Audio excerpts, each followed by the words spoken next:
and share your video. Welcome everyone. Thanks for attending today's Mastodon Career Call. Our presenter is Sal Magro with Federated Insurance. If you haven't already, go ahead and fill out one of the polls about our networking events coming up, and if you're a student, a staff member, community member, and we'll go ahead and get started here shortly.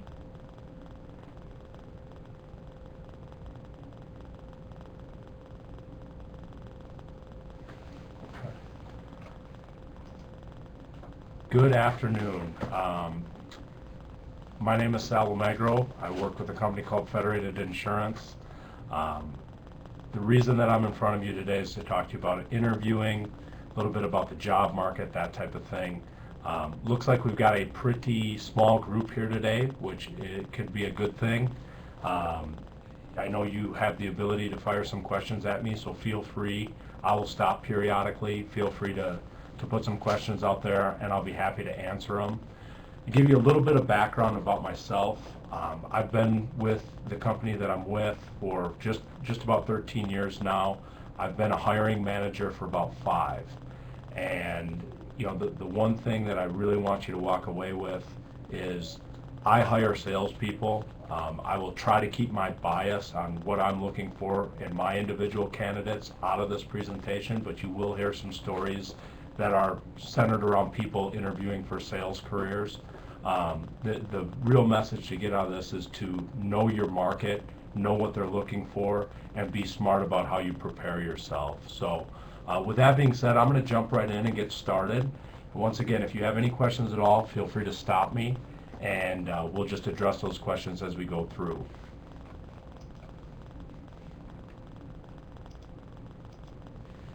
So once again, I really am honored to be here. I appreciate the opportunity, and this is a topic that I have a high degree of passion on, just because I feel there's too many people that wait too long before they think about interviewing and their jobs and their careers. So I hope if you are one of those people, this motivates you.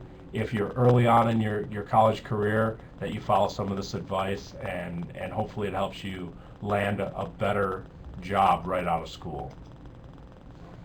So we're going to talk a lot about doing your homework and knowing the industry and what you're going to be looking at, how to build your resume, researching an industry, professional preparation, interview preparation, the interview itself, other resources to tap into, and once again, discussion throughout the presentation. So the question I really want to ask you is why are you here? And you spent the money, you spent a lot of time, or you're going to spend a lot of time. Why are you doing all this? And are you getting what you need to be prepared for the best possible career? And the reason, you know, that you might be thinking, well, why is he talking about this when we're talking about interviewing? The fact of the matter is how you prepare yourself during your 4 years, and even prior to the 4 years here at the university. That's going to determine what career you're looking at, and really from an interviewing standpoint, how you're perceived by a potential employer. And so the earlier you start thinking this way and start preparing yourself appropriately, the better prepared you will be for the interview process, and that's going to show through. So if the answer is no, you've got to look in the mirror on this, and no matter where you are in your career here at the university, you've got time to fix that. So let's think about this right now. It's the toughest job market in the last 10 years. And the reasons for that, a lot of companies have just stopped hiring. Or you're going to be competing with people with 2 to 5 years experience and quality individuals that have been laid off for various reasons. And right now, the one thing you need to recognize is that employers don't have to gamble on a college grad. They can get somebody with a track record with some experience. And so any employer interviewing on campus, it's going to be one of two scenarios. It's going to be an employer that intends on bringing 50 people off campus, and they're going to weed them out in the first year, and maybe 2 of them will stick. Or it's going to be an employer that's really looking for somebody that's excelled. And that's really, as you start to look at that interview process, you want to prepare yourself to compete with individuals that have been doing what you want to do for a number of years. And we'll talk a lot about that today. So, a couple other questions to think about. Do you take the first job that's offered to you? And, you need to think a lot about that. How are you preparing for the next step after you graduate, which is that first job? And at the end of the day, no matter how you've answered these questions or what your thoughts are, you have a lot more control over this than what you think. So, the first part of this, and as you're preparing to interview, you really need to think about your professional preparation. What have you done to enhance your resume? And so, think about that real briefly. You need to put yourself out there, and that could be a number of different things. Clubs and organizations, leadership positions. What have you done to lead a group of people? I don't care if you're interviewing for a sales job, or you're going into nursing, or you're going into counseling, or any sort of specialized field. Most organizations are looking for folks that have led. They've led their student groups, they've led in the classroom, they've led in volunteering, whatever it is. Leaders tend to be able to multitask. They tend to be able to surround a number of different things. They tend to get along with a wide, diverse group of people. And so leadership positions are important no matter what you're looking at. And so and you want to make sure you've got that experience, and then you can capitalize on it during the interview process. So volunteering,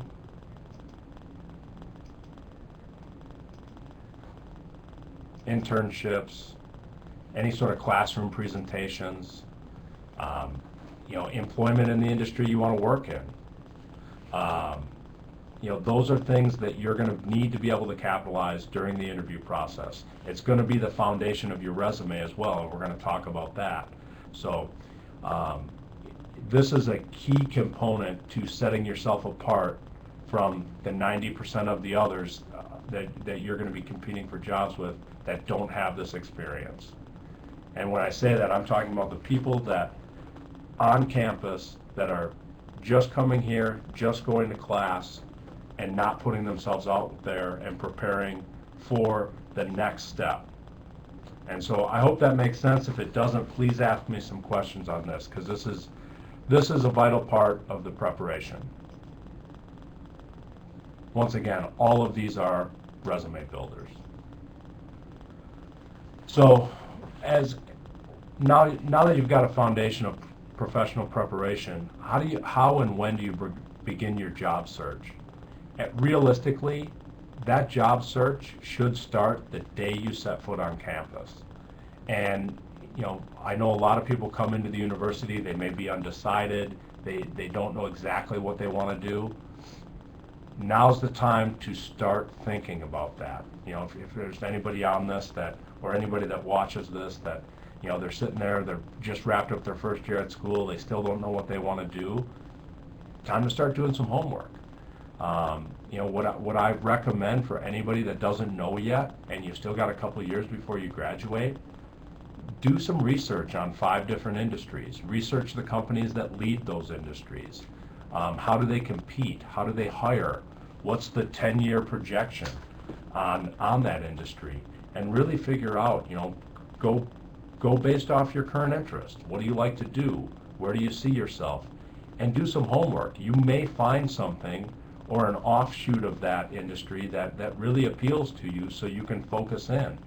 And the fact of the matter is, most of the people watching this, they're not going to have a specialized degree. Most people aren't going for accounting or going to be a doctor or going to be a a physical therapist.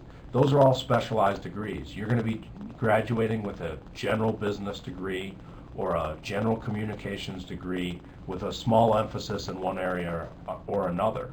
And, frankly, most of you probably won't work in the area of your degree. And that's okay. Your 4-year degree for most employers is kind of a price of admission. And so, recognizing that and not pigeonholing yourself into an industry is an okay place to be as long as you've done your homework.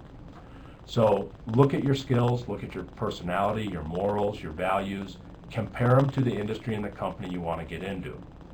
The earlier you do that, the less likely you come out, you get what you think is your dream job, and you are sorely disappointed. And that's the idea behind this.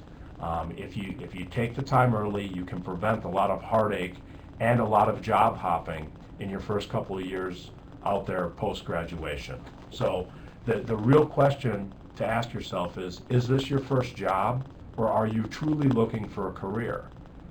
A career can be had right out of college. You don't need to be the statistic that's 4, 5, 6 jobs before you settle in.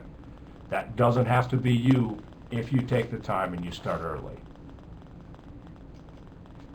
So do your homework. Look for a company, the job description that fits your personality, what kind of training, the ability to earn a good living. And if you guys were in front of me in a classroom right now, I'd ask you what your definition of a good living is. What I would encourage you to do, if you're a traditional student and you still see mom and dad on the weekends and the holidays, find out how much money it takes to run the household. What have you grown up with? Do you want that lifestyle? Do you want that lifestyle to be better? You need to know what kind of dollar amount that takes.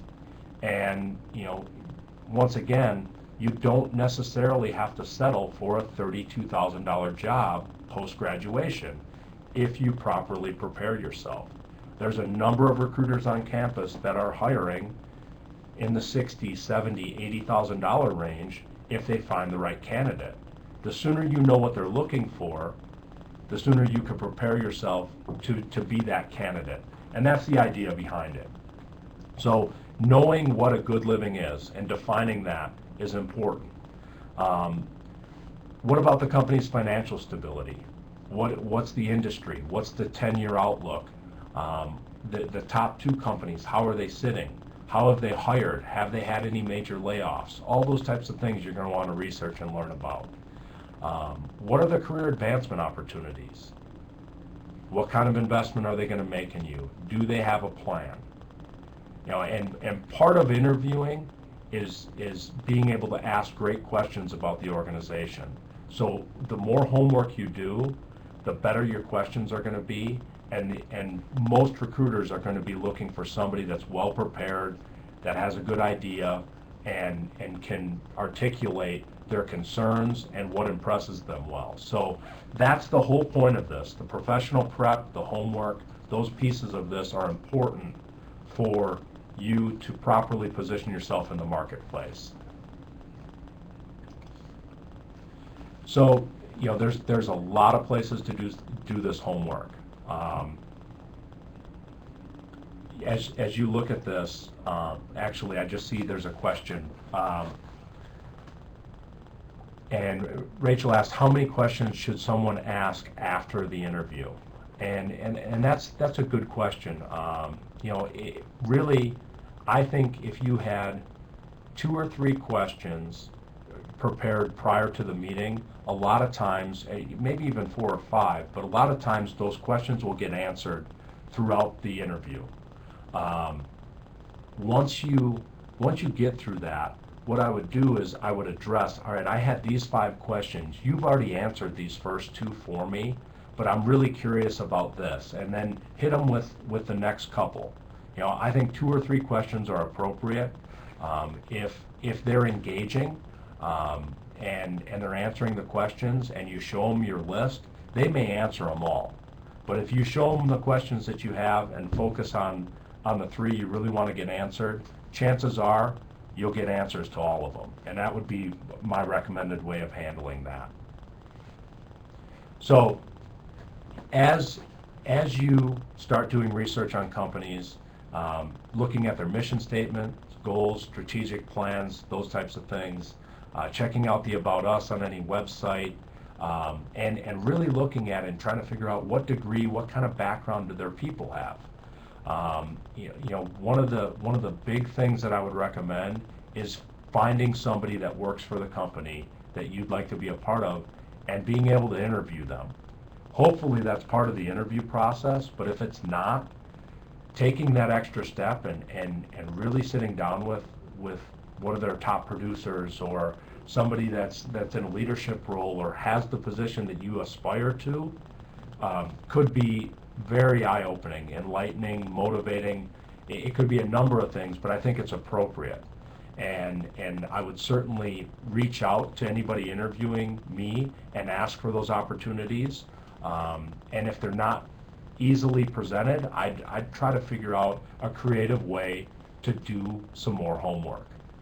So look over annual reports. If it's a publicly traded company, those should be very easy to get. If it's a privately held company, a lot of times they still have something for you to look at, and that's okay to ask that question. Using Google, using the newspaper, reaching out to friends and family, anything like that to better network yourself in that industry is appropriate. Websites like Glassdoor.com are great resources. There's definitely a lot of different places to look. Just make sure you're doing your homework. So, company qualities. Who are you looking? Who is recruiting you? What kind of investment are they going to make? And let me actually back up to that first bullet point there. Who is recruiting you? Some companies use dedicated recruiters. They may or may not be actual employees of the organization. And so the question is the person recruiting you, and maybe even more importantly, the person managing you, leading you, developing you, have they done what you're signing on for? I think that's an appropriate question to ask. It doesn't necessarily need to be a deal killer, but I think it tells you something about the culture. How do they promote? Do they promote from within? Or is there a chance that you rise up in the organization and at some point in time they bring in somebody from outside the organization and that person is your boss? Those are things that are definitely appropriate to know and figure out prior to signing on the dotted line. What kind of investment are they going to make in employees? Do they pay for continuing education? What type of benefits and vacation and all those things that go along with a career. Once again, if you're looking for a career, these are appropriate questions to ask. I know kind of interviewing 101 is, don't talk about income on the first interview. And this is where the sales bias comes in. I think it's appropriate to talk about income on the first interview. I think it's appropriate to talk about what you're looking for, big picture, and if the opportunities are there. But that, once again, that's only if your resume and your professional preparation can back that up. If it's just something that you really have to be very honest with yourself before you walk into an interview and take that stance. But if you've properly prepared yourself and you know what the opportunities are, I think it's appropriate. So, room for advancement, what kind of turnover, what's their overall reputation? And those are all things that you would be doing your research on, and then you'd be confirming that throughout the interview process. And the one thing, at the end of the day, don't leave your employer choice to chance. And I think that's the mainstay of the message I'm trying to deliver. So, other things to think about, as we start to talk about the actual interview, what is the hiring process? How many interviews? The average number of interviews before a job offer is typically 3. And you may interview with a recruiter. then you might interview with a manager, and then there might be somebody else that just double checks and makes a final approval. The organization I work for, you're going to interview with me at least 7 or 8 times. You're going to interview with my boss. We're going to do a home interview with either your spouse or your parents. There's a lot of different steps in what we do. I think what we do is probably on the extreme end of what you would see out there. But once again, the more time they're going to spend with you prior to the interview, before actually offering you the job, is probably an indication of how much they're willing to invest in you once they give you the opportunity. Our culture is such where we don't want to just throw people up against the wall and see if it works out. And so just recognizing that, once again, it may not be a knockout, but recognizing what you're signing up for is important. Because if your expectations aren't met, your job satisfaction is going to go way down. And so, you just need to recognize the industry and what that entry-level position may look like. And if that industry requires you to switch jobs 6 times to get to the point where you need to get, well, then you know that, and that's okay. But if your expectation is, I want to find a place to call home right out of school, you may have to look at a different industry. So that's really the piece of that to consider. So how many people in the company should you talk with? We've talked about that on a number of different occasions. I won't hit on that anymore. How much should you know about the position? I think you need to know everything about the position. And I think it's okay, especially once they start talking job offers, if you're not comfortable with that, it's time to back up and make sure you're comfortable. And how much should the company know about you? I think that's an open door. And I think the company should know all your warts, and you should know all their warts, and that way the expectations are properly set. And so, that's, once again, it's probably a bias because of the way we interview and how I bring people into my organization. But I think you can take a little bit of that to that organization that may offer you a job after the first interview. That should be a red flag, in the process. I think somebody's typing a question. And Jason just asked, what do I think about cover letters? I will talk about cover letters in detail here, and if you want a sample of a good cover letter, I've got one I can email you. So great question, and it's coming up here very, very quick. So part of the interview process is developing a resume. We've talked a lot about the professional preparation, what you need to do to really build that resume. Here's my take on a resume. You are going to hear some folks tell you it's got to be 1 page. I would tell you, if you can adequately fill 2 pages and it's solid, good information, you can have a 2-page resume. The reason I tell you this is most of the time when I'm interviewing somebody and they're a qualified candidate and they've got a 1-page resume, they could easily have a 2 or 3-page resume. The resume is a place for you to brag on yourself. These are your accomplishments. These are what you feel make you qualified or more qualified than another candidate.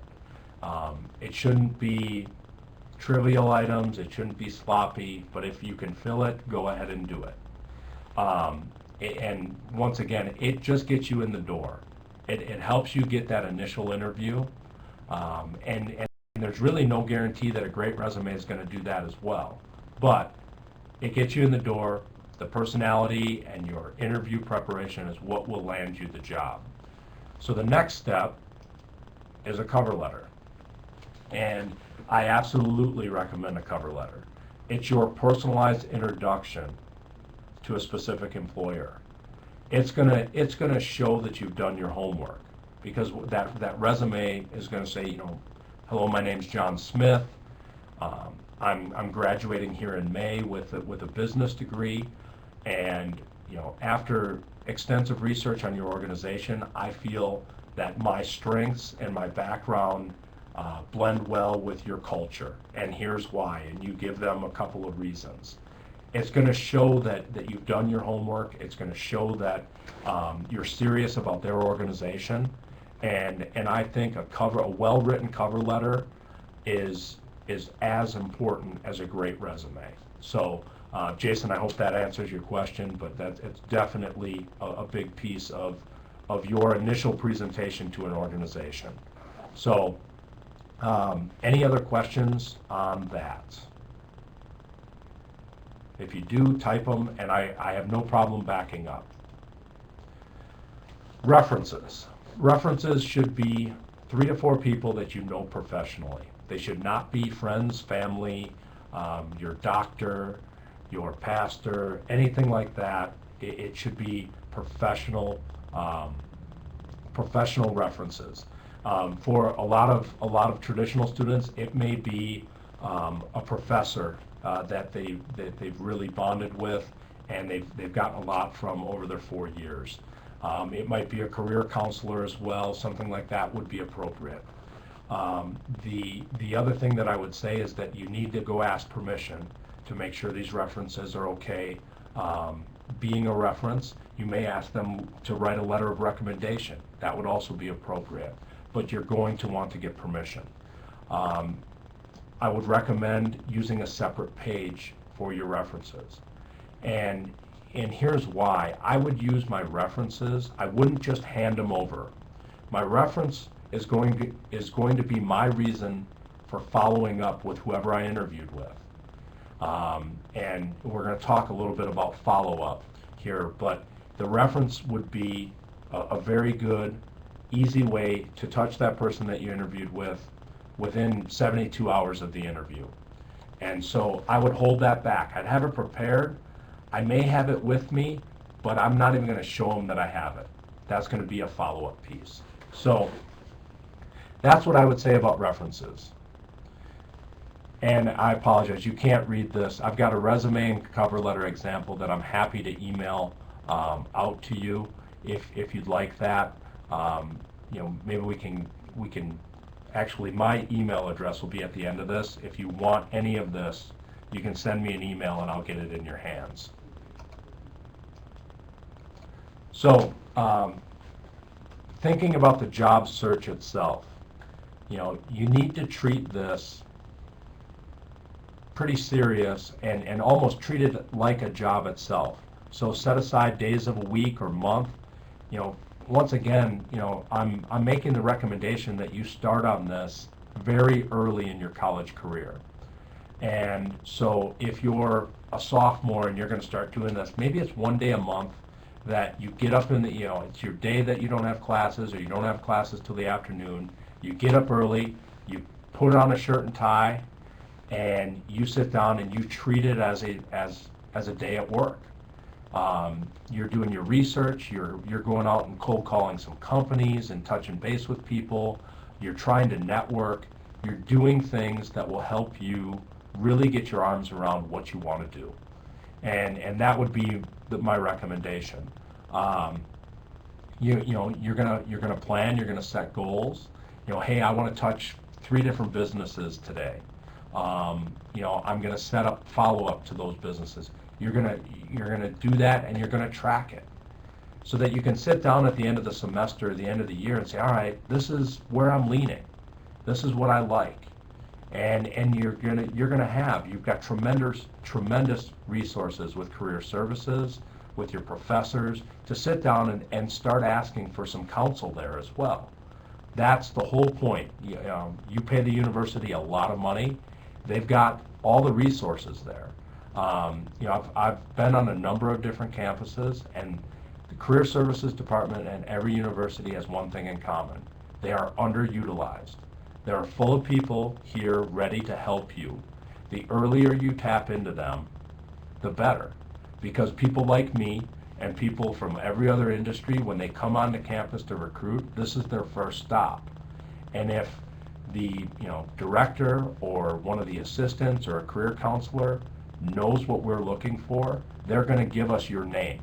It's a great place to make a connection and do some networking. So You're going to want to plan and set goals. You're going to want to stay positive. If you really want to work for a particular employer, check back with them every few months. You can't just send them a resume or touch them once and expect them to remember you.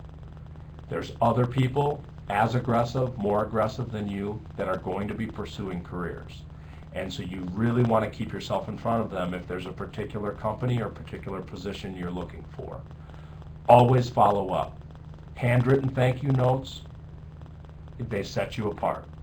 In today's day with email and everything else, those are appropriate follow-up methods.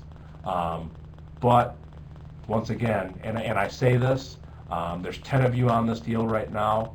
1 or 2 of you will take my advice, and I promise you it'll set you apart.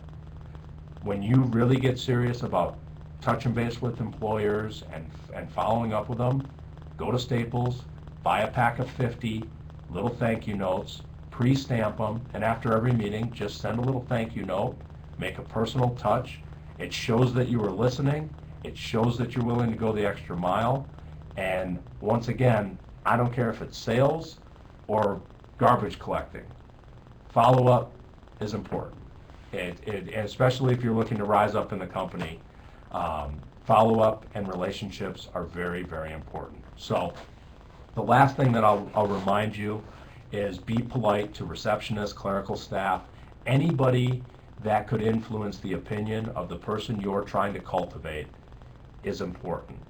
And you never know who you're dealing with. So just be respectful, don't look past anybody, and that will always serve you well. So some more interviewing tips. Always dress professional. Clean up your Facebook account. The only reason I'm on Facebook is for interviewing purposes. I think they call it stalking. I will stalk a candidate and see what their Facebook page looks like. So make sure not only your page is good, but it's probably appropriate to know what photos you're tagged in and how I might be able to get access to that.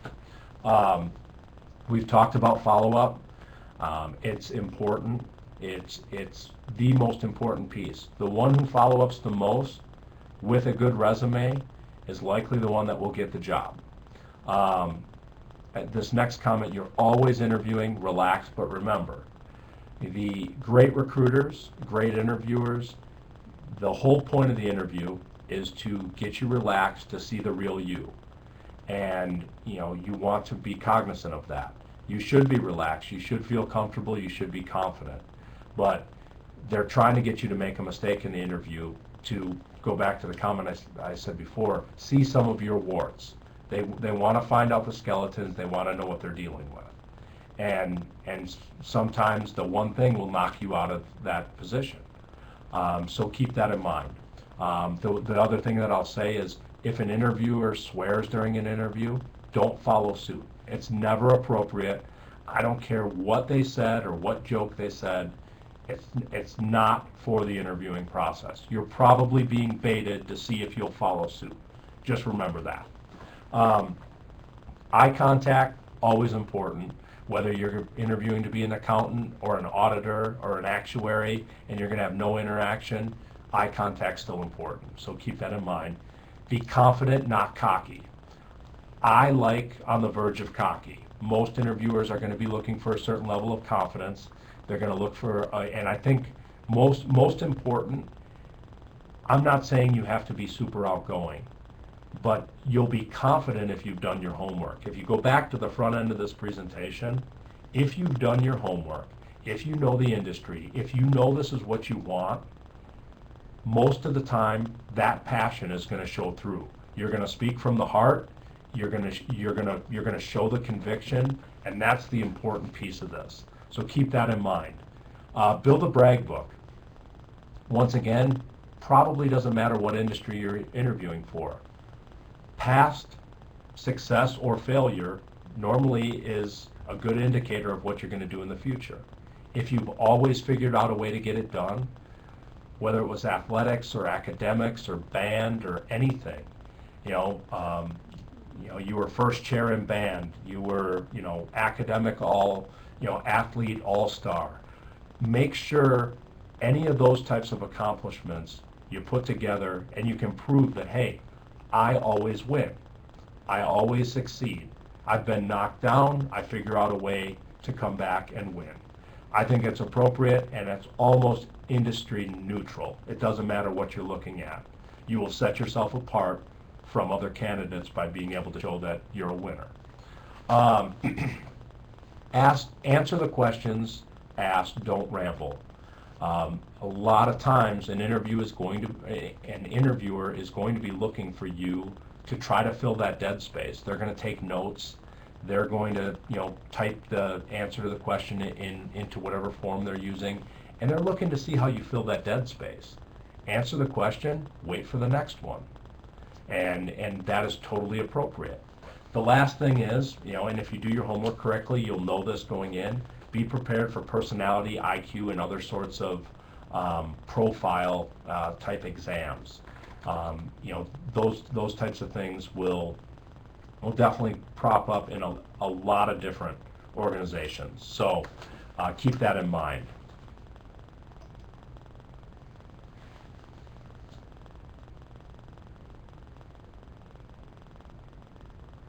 Wendy asked if there are places to take test examples. Actually, Wendy, if you email me your contact information, I can send you the profile exam that we do to just make sure you're a good personality fit for our organization, and that would give you a good feel for that. Other than that, you can Google just Google different hiring exams, and you'll get some examples of some of the things that you could potentially see out in the marketplace. But that's a very good question. Networking. At the end of the day, it's the most successful way to get a job. And so telling everybody that you meet, hey, I'm looking for a job in this industry. Keep your eyes and ears open.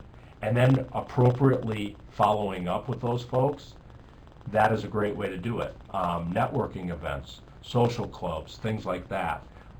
For traditional students, or anybody on campus for that matter, career services, you've got etiquette dinners where employers are attending, you've got speed networking events, you've got reverse career fairs, you've got the spring and fall career fair.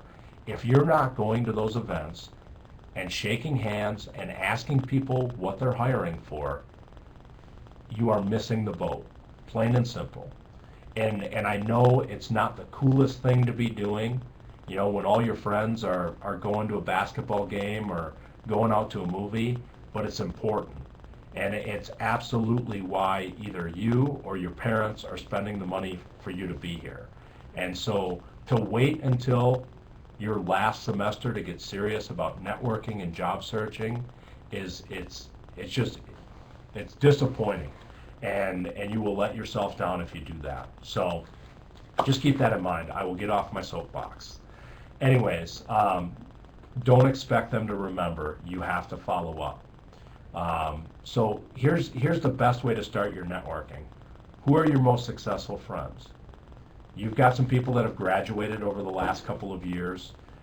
Make a list of those folks and give them a call and see where they're at. Are they still at the first place they started? Have they already made a switch?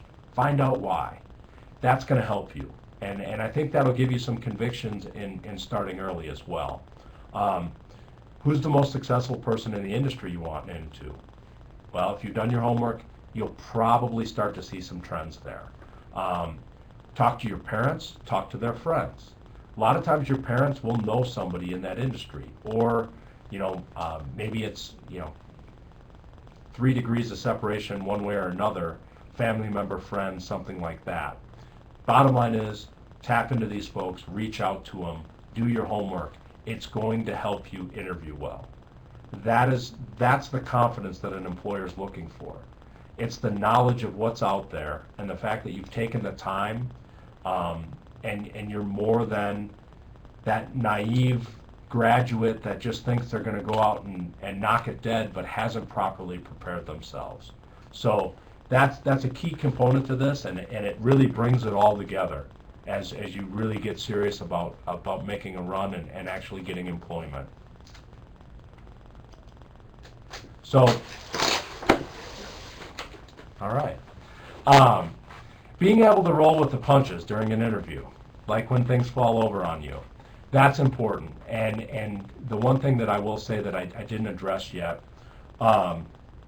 practice some interviewing. There's going to be opportunities to do mock interviewing with career services, but at the end of the day, go to a career fair, get your resume out there, and sit down on some interviews with some folks that you're not that serious about.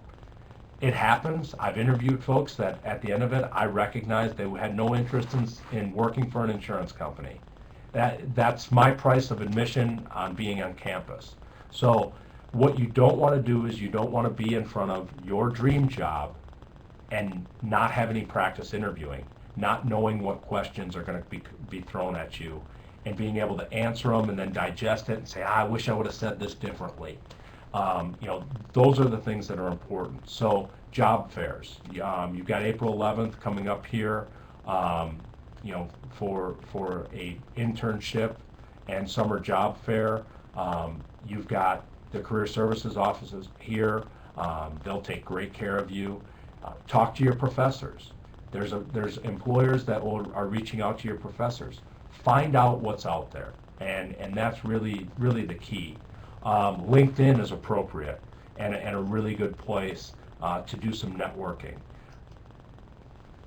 So volunteering, reaching out in the community, you're going to get in contact with people that may be in the industry you're looking for. Using JobZone, Indeed.com, Simply Hired, there's a number of different places to get your resume out there and to do your homework. So with that being said, it is 12:41. I don't have anything else for you, but I'm happy to answer some questions. Really the moral of my story is start early and gain confidence. If you do those two things and you do the appropriate research, you will have better success. You don't have to settle for the first job that's offered to you. You don't have to settle for a $25,000 to $32,000 income if you properly prepare yourself and you do your homework and you position your resume and your experience appropriately and you properly sell yourself. So that is what I have for you. I think there's one more question coming in.